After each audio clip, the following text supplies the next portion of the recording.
hariho akantu kitwa akanyarigabo ngo kubera ko ndi mukuru ntireka mbonere muto. Muri mwebwe babiri ninde muntu muri mwebwe abaye ashaka gutumagiza? Nimba ariko arateka nzanira ikimamiro nzanira ikiyiko. muri shambo ariko arateka ho akagesa umunsi ko kambere iyo avyose akambere atangira gukora nakahe? Mbajije uyu Sheila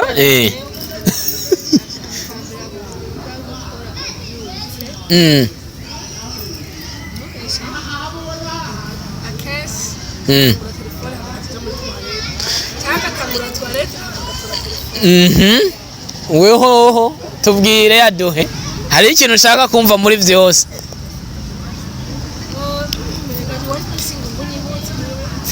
Umwibutsa gute?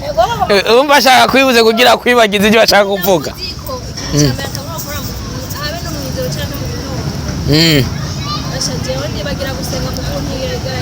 Voilà, cyari cyo nari nkeneye. Yego.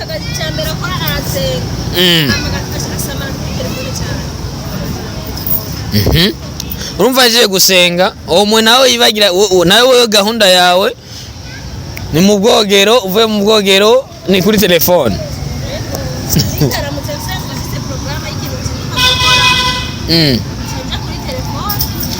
Sokoranya n'uwo muri kumwe.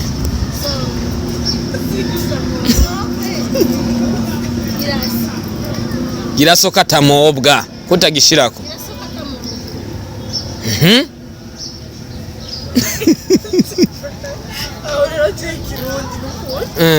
Hakuri umurundi kazi.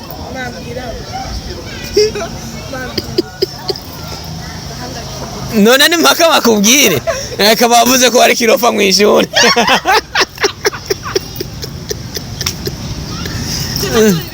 Ntacyo musokoze.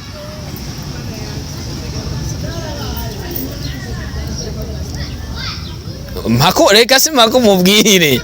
Simako mubwire. Reka nkufashe. Mpekera mugongo mugari. Mpekera mugongo mugari. Nishura. Mpekera ndaguhaye. Mbe amakoma y'inzu.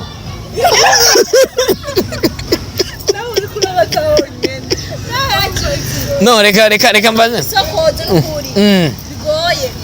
Turabizi twarabyize. Nimigane. Reka ndamaze ikintu kimwe gukomoza kivuze iki? Icyo ni ikintu cyo mu wa kabiri. Usigura gukomoza.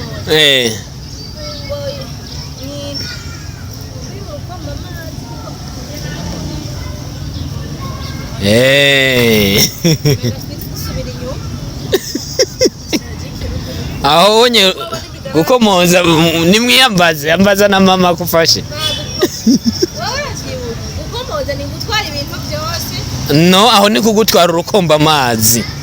Hari cyo bitwa gutwara urukomba amazi no gukomoza. Kunyaga ibyaho. Garura ibyaho. Gukomoza ni nko kuja gusaba ivyo wanyazwe. Numva mama yagitoye. Okay, hari utuntu nshaka mwebwe nyene babiri tw'ubwenge ariko turiko turagenda turangiriza ko umwe wese muri mwebwe bivanye n'uburyo mugenda murutana. Nshaka ari utuntu nshaka mubazanye mwishurane mwebwe nyene. Mu gihe umwe muri mwebwe adashoboye araza guha igihano mugenzi we. Ego. Tubiri twonyene. Reka duhere kuri Sheila ntacyo.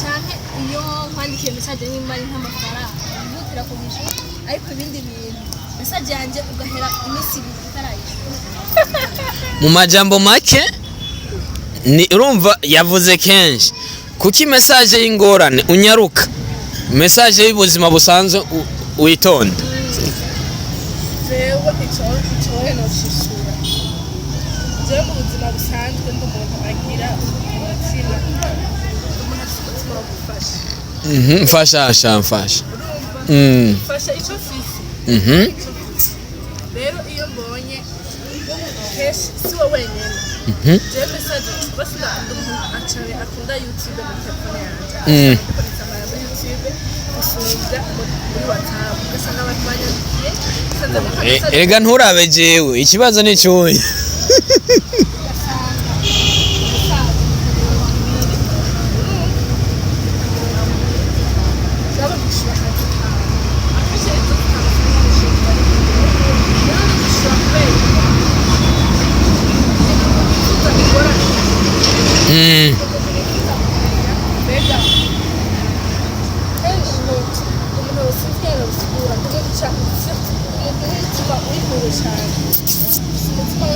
yakubwiye kuri we apana abandi yagatoye hoho wibuke uko umworohereza niko sawa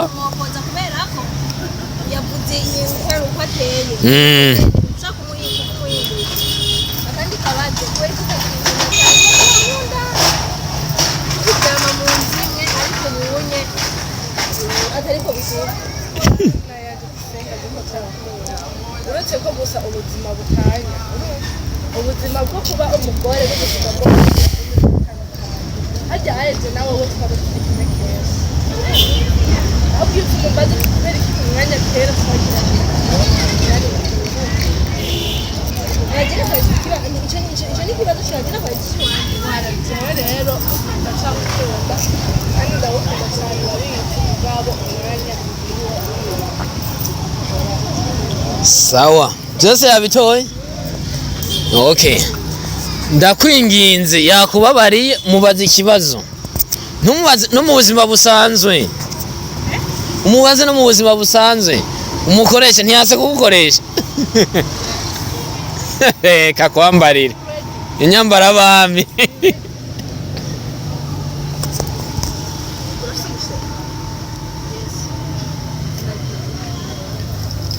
kubadida ego izina ry'umusheri wanjye si bibisi igihano nacemeye ko kirabana n'icyo gihano igihano ntitwakivuze ngo ni icyahe icaguhaye cyose baramuranyise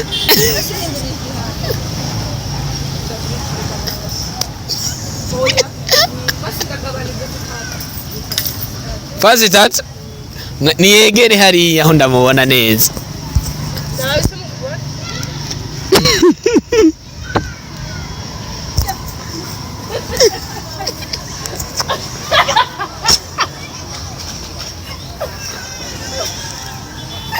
none izo ni zitatu uri kugira nabi turahindura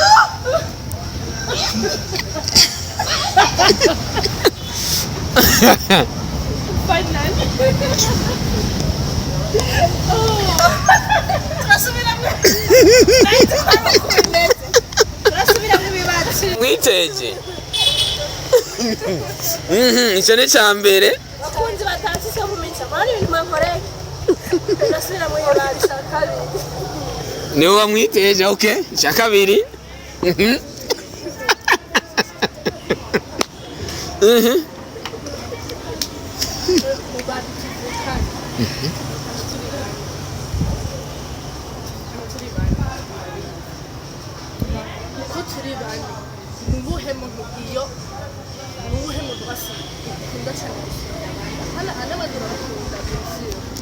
mwo tuvukana wadondoye harimo indondozi basi muri wewe mu gihe cyose nkunda cyane n'abandi urabakunda yego cyane kandi mugabo Tekamikane umuhererezi wacu. N'uyuhe Cyane. urabesha Mpore None arafushe. yoya ico nta gihano cobamwo kuko yakwajije yego Gufuha abona bakwiye kugira igihano. urasafite ibibazo bibazo reka ndabongere kimwe Ukaramaye nacimbira. umusubirize mu nkoko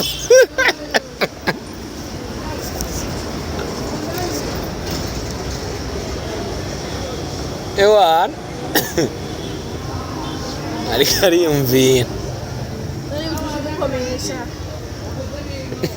ahora nyiyambaza je ndabibaritse Sigurira amabara atatu. Sigurira amabara atatu. Ariko idarapo ry'igihugu cyacu. Turi mu Kirundi. Yego. no aho nyene ayasigure mu marangi canya avuge ica avuze Amasha mbwira icavuga. mpore hari n'ahagururu y'ubururu igera Okenye mu kwa yose. Zige nyenyeri zitatu ziri hagati y'izibiri. sawa inyenyeri zitatu amahoro umwe swata muhe igihano ubumwe ibikorwa amajambere muhe yabesha vya amahoro Ndamupigia nipiga. Yeye ndamupigia.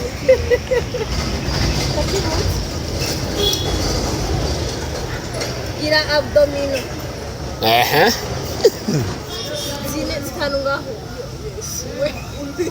Zimwe zujyanye mu gihugu.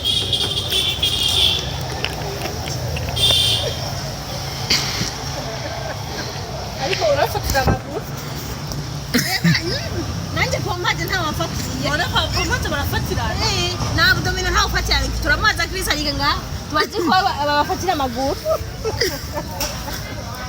sengo bose umushereka y'amadomino barafashanya Uhuriye Chris adusigurira yuko ngaha. Oya. Ehe. yewe muranyiza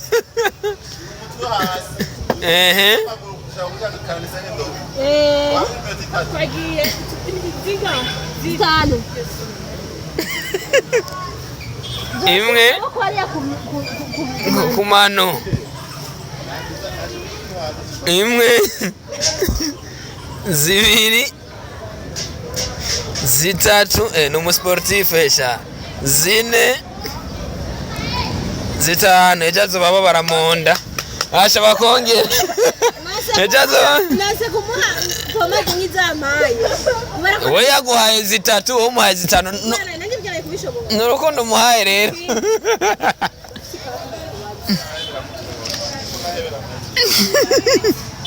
ibyawe ndabizi like banga mubeshe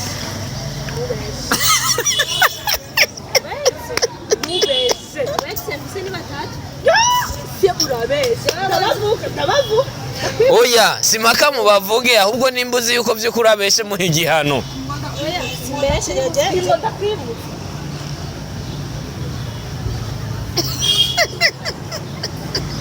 Oya, umviriza. Ndabatera n'inkuru. Yemwe, umvirize abakunzi bacu. Ikintu kimwe no kubwira umuntu avuga icazi. Abo bose urabazi. yego ndabazi kandi ndabazi kubera uraba perezida urambwira ngo basheri banje None kubashera ibintu. hera igihano cembere shaho biyombi Oya, ndabizi si igihano hemwe. urabeshe Nawe ni mu ruducira urubanza abantu muri nyuma ya kamera, si? Ni mu ruducira. namuruhusha ndabaharu Ikintu bya ikintu. no urazi icyatumye ntogiharira umuntu mwabanye icyo ni icy'ukuri cyavuze Najya ngoma mu bihe. sindabavuga muganda karuha oya twavuga nabongeye ikibazo kimwe hera hasi Nabyahetse. hasi dutangire ngaho ndagushaka indirimbo ndagushaka indirimbo yiwe Uwo karabahaye. Nabanze bakurikiye nge hasi. ndagushaka indirimbo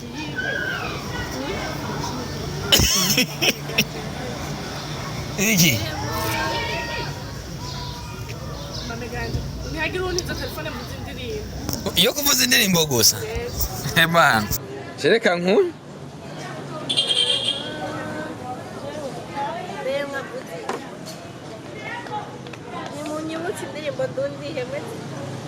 Kandaguhe yo kuvuza indirimbo nanje umengo yahetse. Byahetse ndahetse ubunye. Vuga basi twumve ko umuntu yabayifise. Yendabe basi yendabe ko bamama Vuga yo basi y'umurundi uzi wewe. basi we vuga iyo nota. Iyo y'umurundi. Eka mama duhe. Ni febre ndayifise. Febre ndayifise reka ndayibahe. Ewana. Muno musi nikwegera akazi. Mpore. Ako shaho ugira imana. Okay, febre.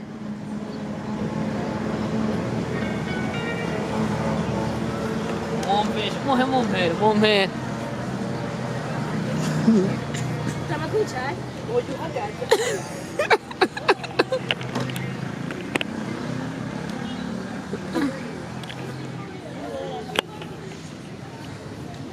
Ariko ni he? Ntaco febre.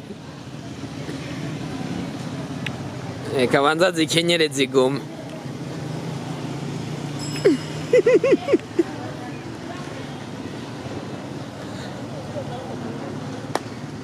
Heba, ndamara mai.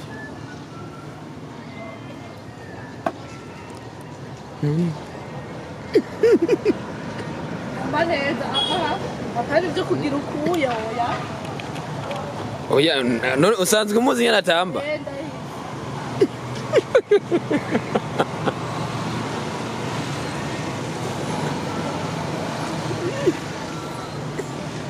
Ahindukire. Nabyo fise. Neka dahindukira. Nabitoya.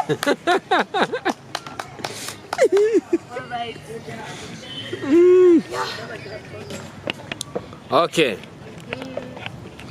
Nabishoboye je ibihano byanje. Nabishoboye. Nabuza ndamufatira abantu. Eje namubajije ikindi kibazo cyane. Wamubajije. Wamubajije niki yashakije umuha igihano. Yego bisanzwe je sinzi kubaza. Aha. Bom. Sheila. Nasiye ndibaza ko murakoze cyane. Ndabashimiye. Ndabashimiye natwe mwakoze. Est-ce que on Ko turavugana ibijyanye n'ubuzima twabayeho. Yesu wansu bakunzi baturasiso ku ministra reka ndabashimire kubera ko amasaha ageze kure na cyane yuko mvuga ati giraho muba mwubahwe ndabakunda cyane yari Silva kuri micro inyuma ya kamera byose abari Silva ciao. Sisi Hope Ministry TV ni umuryango washinzwe ugamije gufasha abakene, imfubyi n'abapfakazi batagira kirengera, abana baba mwibarabara, abasangwa butaka, abarwariye mu bitaro ndetse n'imfungwa. Nawe nimba hari umusanzu wifuza gutanga duhamagare cyangwa utwandikire kuri izo nimero ziri kuri screen.